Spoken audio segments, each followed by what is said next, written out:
now we will start with LC oscillations.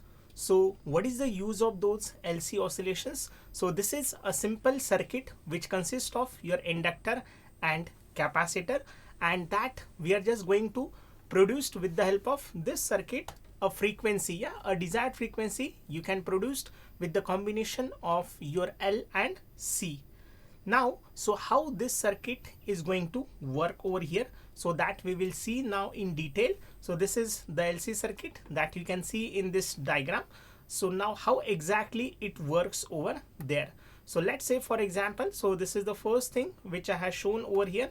So again, I will just tell you in just a little bit detail. So let's say I'm having a charge capacitor. So let's say this is obviously one plate is having positive charge, another plate is having negative charge. So in short, when I just connect this capacitor across a wire, so how exactly it will behave? So obviously we know that, so this one plate is at higher potential, another plate is at lower potential. So obviously there is a potential difference between them. That means the current starts to flow through this circuit. Yeah, so obviously that is the thing which we know. So under what condition the current flows? So we need some potential difference over there. So obviously then charge get, you can say that, or even we can understand in another way. So the electron starts traveling in opposite direction obviously. Yeah, so and again it will just get combined over here with the positive charge. So obviously then we will find that, so this negative charge will reduces obviously after some time. So the two plates will be at same potential, and definitely we can say that the capacitor get discharged. Now in this case, when you connect that wire across the capacitor, a large current starts to flow. So what I'm going to do now over here, I'm just going to connect that inductor. So what is the basic property of inductor? So just the property of inductor is to oppose. So he will say that I will not allow that current to flow so easily. So I'm just going to make sure that, so the current will not flow through that your inductor easily. He will just oppose it. Yeah, so definitely initially without that inductor it flows definitely at a very, you can say that the value is quite high. So but when you connect the inductor, so the current starts increasing, you can say that, so exponentially it get increase. Now let's see how exactly it works over here. So this is positive, this is negative. Now it is going to oppose initially, so the current is going to flow in opposite direction. So initially I will just show that, so this is the plus and this is minus. So since it will oppose it, a very small current is going to flow.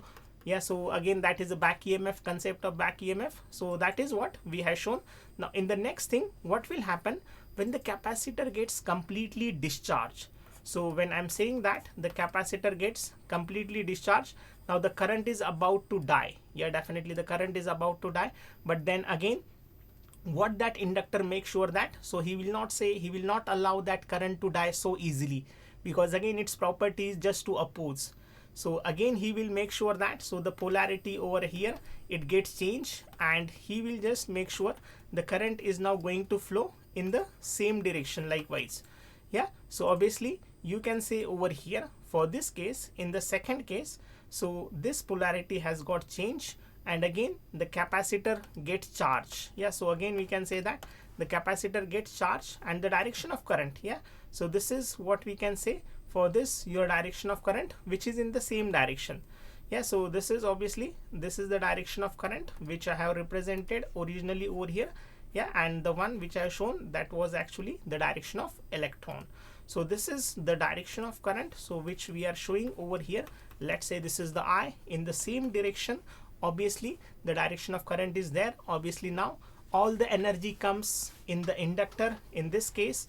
Now it just will make sure that the capacitor gets charged. Now again in the third state, we are now going into the third state. So again the inductor, the energy stored in the inductor is completely again converted into this your capacitor, or it will just goes into the capacitor. So again the next thing what is going to happen, so let's say the third state which I'm just going to represent over here. So this is positive, positive, again the current starts to flow in this direction. So initially it will oppose, there is some potential drop across this inductor also, and again, so the energy from capacitor now gets stored in the energy in the inductor. Fine, again the capacitor get fully discharged. Again you can say that, so this is going to reverse its polarity over here. So this is how, yeah, so this is how it will just looks like. So once the capacitor gets completely discharged, so the polarity will get plus minus. And again I will show that, so once this last stage I will show again, so this is now the energy stored is in the conductor, the capacitor is completely discharged, the current starts to flow through that inductor through the again capacitor.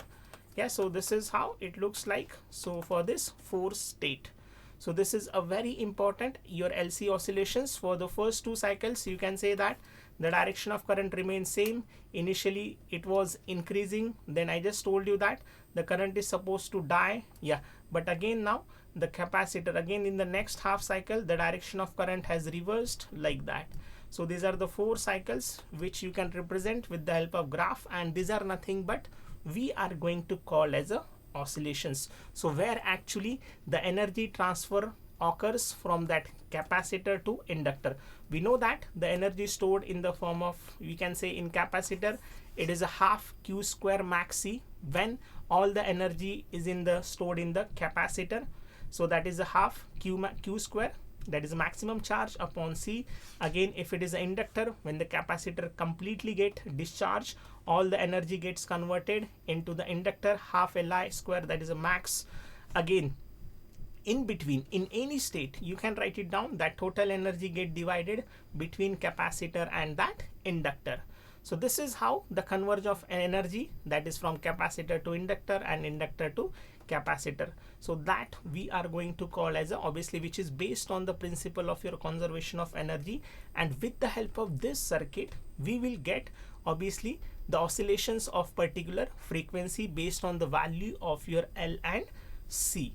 So this is a very simple one. So where just I have shown, repeat it once again. So this is the capacitor which is initially charged, inductor was not charged, the energy just get transferred from this capacitor to inductor, then capacitor gets completely discharged. Again whatever energy stored in the inductor, again definitely it flows to the capacitor, and this process goes on continuously vice versa, and you will get, this is the alternate cycle. So you will get the oscillations over here which we are going to call as a